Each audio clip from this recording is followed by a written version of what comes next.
Teka lang ha, kwentahin ko lang lahat. Bali 115 lahat. Hetong bayad oh. Wala ka bang 115 lang? Wala akong barya eh.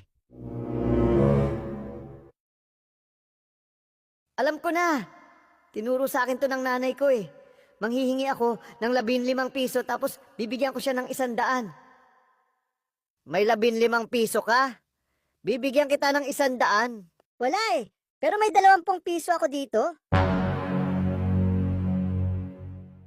Bakit niya ako bibigyan ng 20? Bibigyan kita ng 20, tapos ibigay mo sa akin yung 100. May utang ka na lang sa akin na 5 piso. Ha? Ba't ako pa yung nagkautang?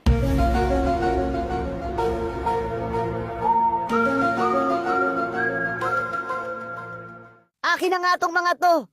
Bakit? Ang gulo mo kausap eh.